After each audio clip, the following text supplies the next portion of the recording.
নমস্কার বন্ধুরা, রাখি হোমমেডে আপনাদের স্বাগতম। আমি আজকে ওলকপি রেসিপি নিয়ে চলে এসেছি। আমি আজকে বানাবো দারুণ স্বাদের ওলকপির ভর্তা।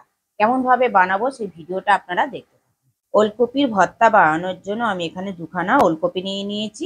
এবার আমি ওলকপিটাকে ভালো করে পাতলা পাতলা করে কেটে ধুয়ে পরিষ্কার করে নেব। ওলকপিগুলোকে আমি কেটে ধুয়ে পরিষ্কার করে নিয়েছি। ওলকপিটাকে পেস্ট করার জন্য আমি ডাইরেক্ট মিক্সি জারের মধ্যে দিয়ে দিলাম। 5-6 কোয়া আমি রসুন দিয়ে দিলাম, পরিমাণ মতন চিনি দিলাম, 1/2 চামচ কালো জিরে দিলাম, 4টে কাঁচা লঙ্কা দিলাম। ঝালটা আপনারা নিজেদের মতন দেবেন, যে যেরকম ঝাল খাবেন সেই অনুযায়ী দেবেন। 2 চামচ নুন দিলাম, কিছুটা পরিমাণ আমি ধনে পাতা দিলাম।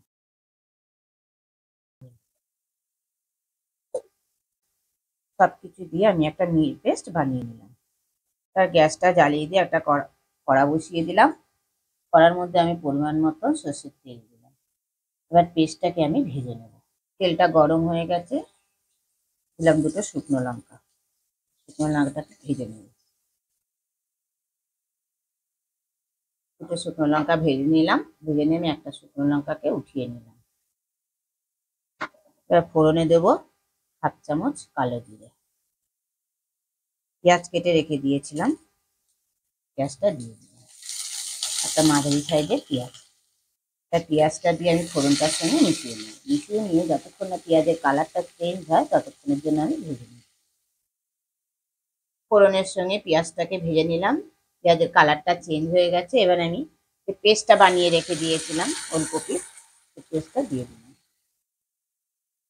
4 থেকে 5 মিনিট আমি ভালো করে কষবো, যতক্ষণ না এই যে জল ভাবটা যায়।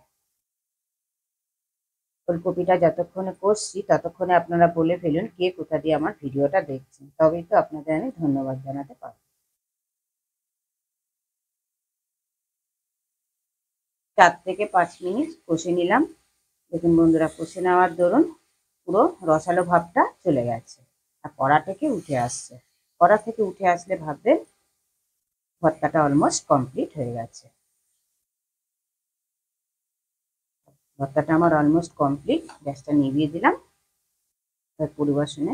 পরিবেশন করে আপনাদের দেখাবো ভর্তাটা কেমন হয়েছে। 2 থেকে 3 মিনিট রেস্টে রেখেছিলাম। রেস্টে রেখে আমি পরিবেশনের জন্য ওলকপির ভর্তাটা আমার কমপ্লিট। গরম ভাতের সঙ্গে খেতে অসাধারণ লাগবে এবং এরকম ওলকপির ভর্তা দিয়ে রুটি বা পরোটাও খেতে পারবেন। খেতে অসাধারণ লাগবে। আপনারা অবশ্যই ঘরে ট্রাই করবেন, করে আমাকে কমেন্টে জানাবেন কেমন। উপর দিয়ে একটু কাঁচা সর্ষের তেল দিয়ে দিলাম।